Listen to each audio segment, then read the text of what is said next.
Welcome to the Get Published podcast, sponsored by Brodie Consulting Group. To get more information about our coaching, publishing, executive ghostwriting, and podcast production services, go to getpublishedpodcast.com.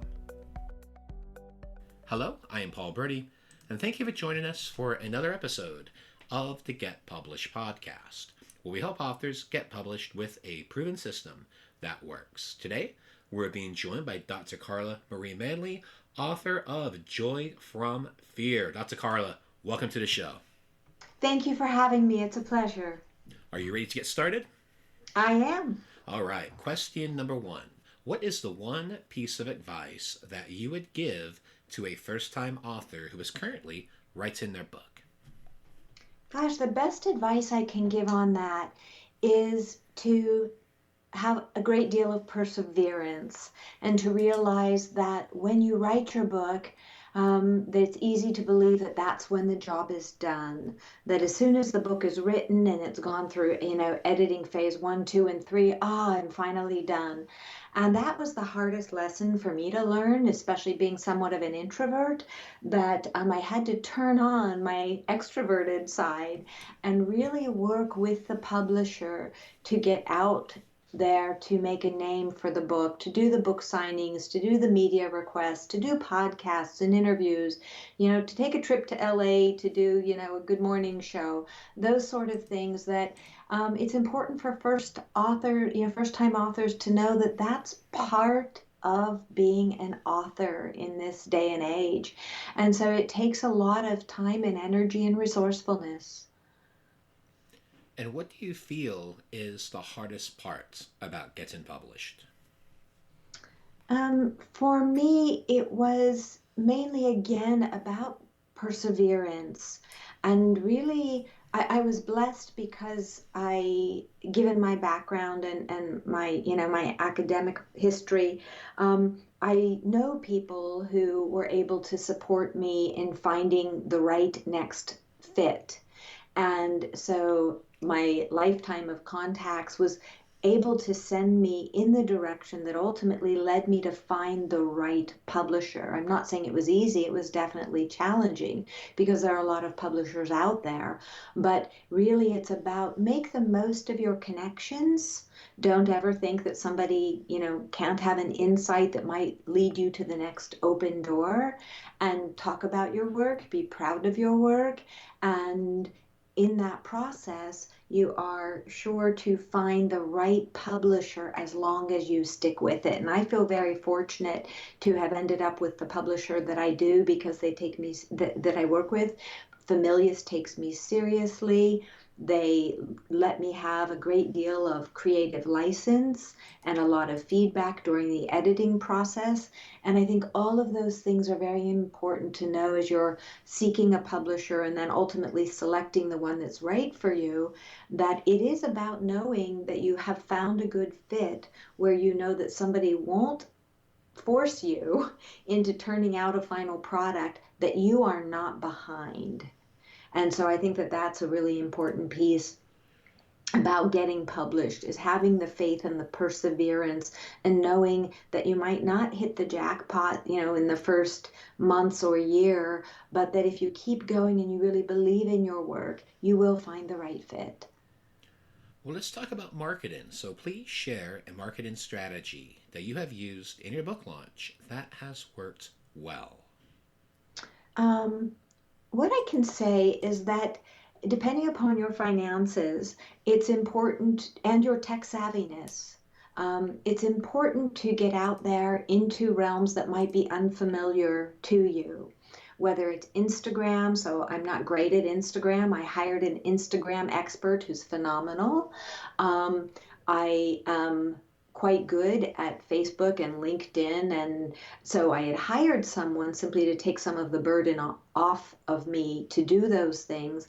But it was not only really expensive, but I realized through feedback from other people who knew more than I did about that topic, that the company I was using was essentially what they called spamming people with repetitive articles. And so I had to step back and reevaluate and say, can I do this on my own in a way that will get me better results?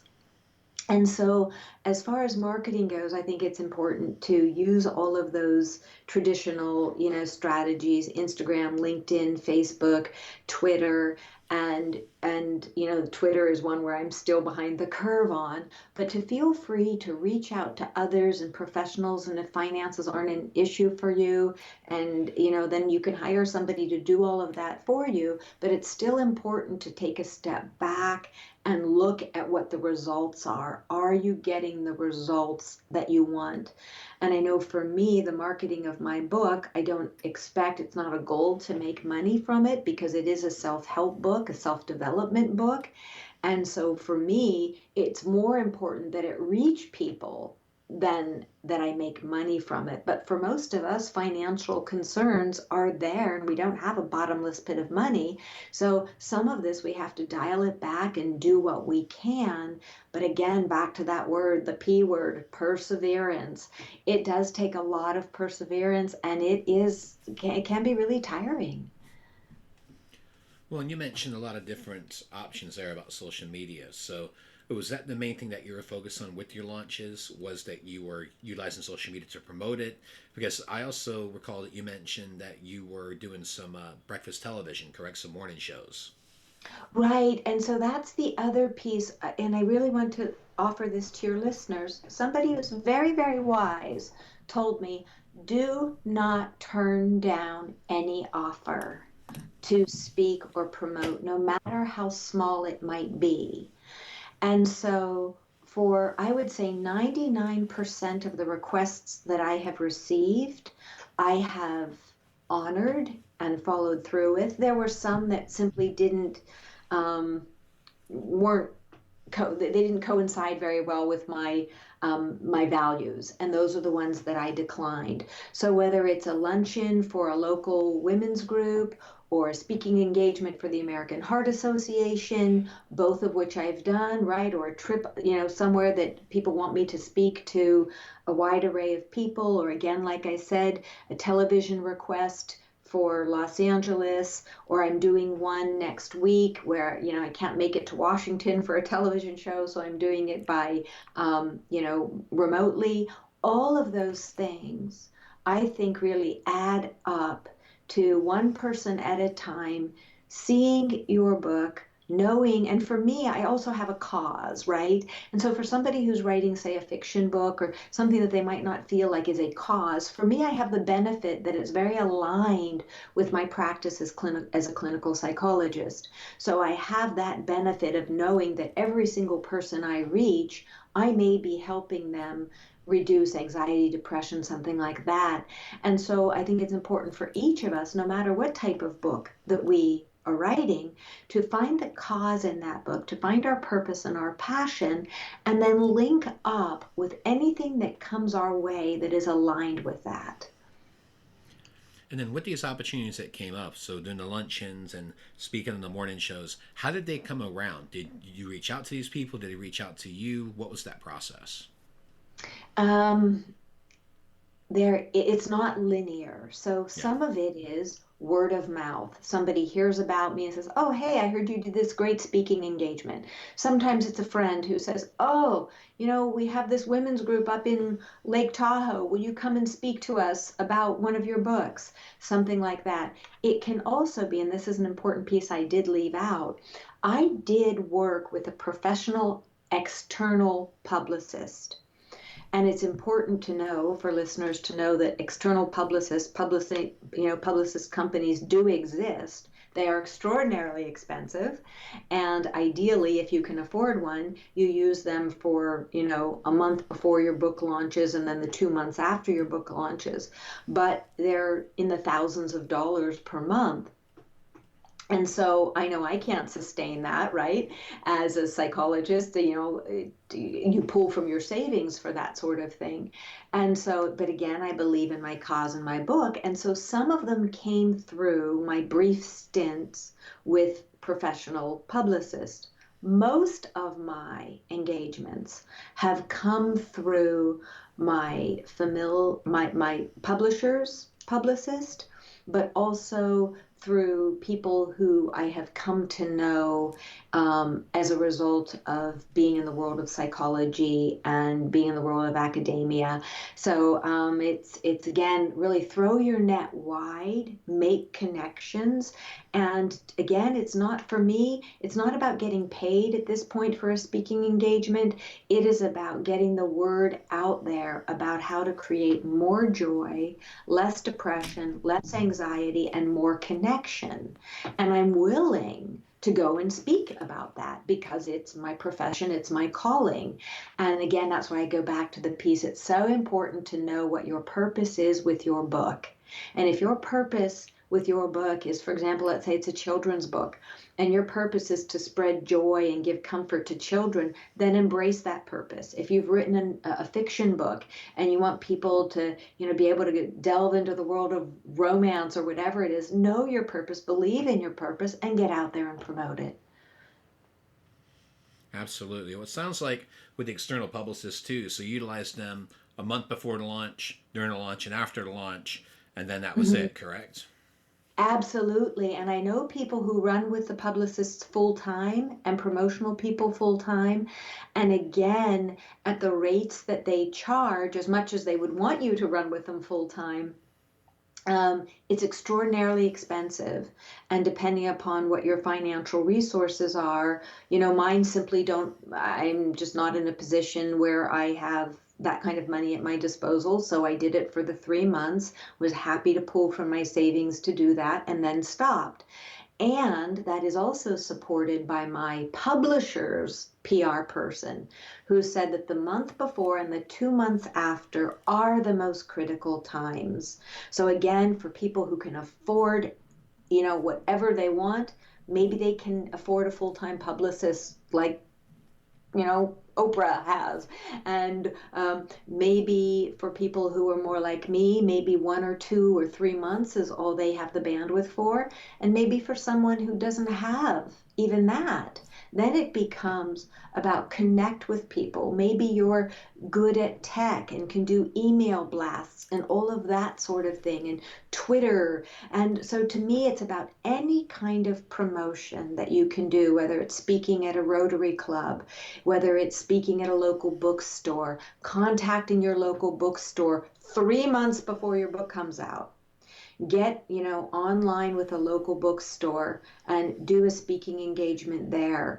I've never done one with Barnes and Noble, but I have been told by other people that Barnes and Nobles, if you're in an area where there is a Barnes and Noble store, for example, let's say you're visiting New Jersey and you contact the store closest to the city and say, hey, I'll be there, will you do a book signing for me? And often I'm told that Barnes and Nobles will do that. So for people who are introverted, again, if you're like me, those kind of calls aren't easy. I don't particularly like doing anything like that. And so, but you have to get out of your own way. And if you want your book to succeed, doing publicity for it is part of it.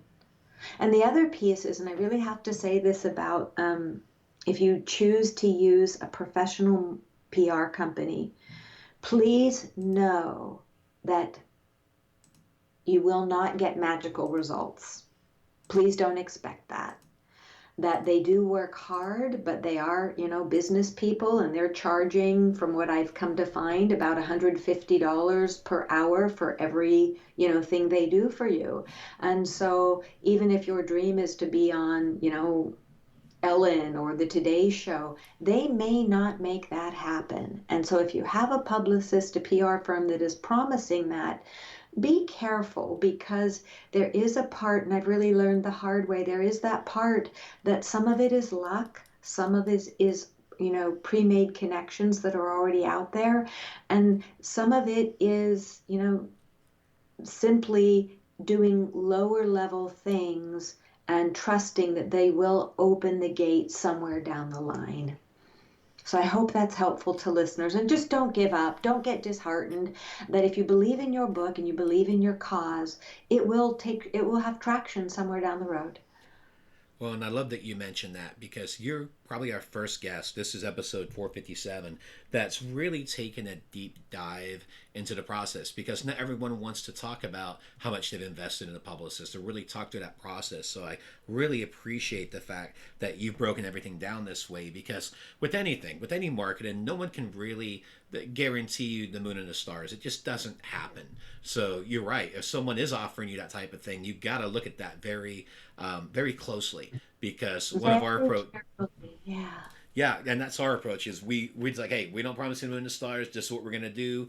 These are some of the results that we've gotten, but everything's is we have systems, we have processes, but it's not gonna work for every single person. And you're right. If someone is making those promises, you really do have to be careful, because it is an investment. And one follow-up question I would like to ask you is, if you could do it over again, would you use a publicist for, let's say, for book number 3? Absolutely. Okay. Absolutely. And the reason I would say that is, if you can afford it, and if, as you're saying, both and I do have to say, the publicists that I used in the past, they said straight out of the gate, we are not making promises. Yes. This, what you invest with us will not necessarily translate into book sales. And I don't think I wanted to believe that. I wanted to think that the money translates into book sales and getting it out there. And again, maybe it does. Maybe, those television spots or podcasts or interviews, maybe they ultimately do. But there's no way to know that, particularly in a very linear cause and effect fashion. And so I would absolutely say a good publicist can open doors in ways that, if you can afford it, it's important. It's important if you believe in your book and you have the wherewithal to invest. Better to get your book on the shelves than to have it, sitting in a box in a garage. Absolutely. Well, speaking of books, I'd like to know, what is your favorite book, and what was the number one thing that you learned from it? I'd have to say Thomas More's Care of the Soul. To me, it is a classic book that really is inspiring to me, about remembering to slow down and be appreciative and embrace life and care for the soul, day in and day out. And he has such a beautiful way of bringing that into focus in Care of the Soul, down to the point where for example, I really like cleaning house. It is one of the things that I don't get to do it much because I don't have that much spare time, but it really brings me joy to sweep and vacuum and dust and that sort of thing. And I always thought I was a bit of an oddball. And then I read his book, and I think it's at least 20 years old now, but he's talking about how that sort of ritual and caring for the home that cares for you, I realize that I'm not alone and not unique in that, and that how we can all use more of that in our lives, of really appreciating, the body that is home to us, the physical home that is home to us. And so it is such a precious book. Again, it's Care of the Soul by Thomas More. And for our final question, what is your favorite quote and why? It's a quote. It's part of Invictus by William Ernest Henley, and it is the very last 2 lines that always speak to me. I am the master of my fate. I am the captain of my soul. And so that is my favorite quote, because it reminds me constantly that it is my actions. There's so much in the external world I cannot be in charge of. But if I am in charge of my moral compass and my code and how I show up in life, and really taking care of my soul in that way, then that is a really beautiful and wonderful thing to be in control of. Well, Dr. Carla, I want to thank you for being a guest on the show. What is the best way for people to find you online? People can find me at my website, which is drcarlamanly.com. And my name is Carla, C-A-R-L-A, Manly, M-A-N-L-Y. So it's drcarlamanly.com. And as promised, you can also find me on Twitter, Dr. Carla Manly, LinkedIn, Dr. Carla Manly. Same for Facebook, Dr. Carla Manly, and Instagram. So those are I'm also on YouTube, by the way. So there you go. And that's the other piece. Just a final message to your listeners. Think outside the box. One of the things I do is teach meditation and, volunteer at a drug and alcohol rehab site. And so I have a site on YouTube that is all about meditation and yoga and that sort of thing. And it also works. Now there are videos up there about my books. And so remember, you have resources like YouTube. And every soul you touch with your writing, every person who sees your book, your manuscript, you are making the world a more beautiful place. So think outside the box. Well, that's a Carla. Thank you once again for being on the show, and I wish you all the best in your author journey ahead. Thank you. Thanks for having me. Have a beautiful day. Thanks again for joining us today. To learn more about how you can be featured in our brand new Get Published business book, go to getpublishedpodcast.com.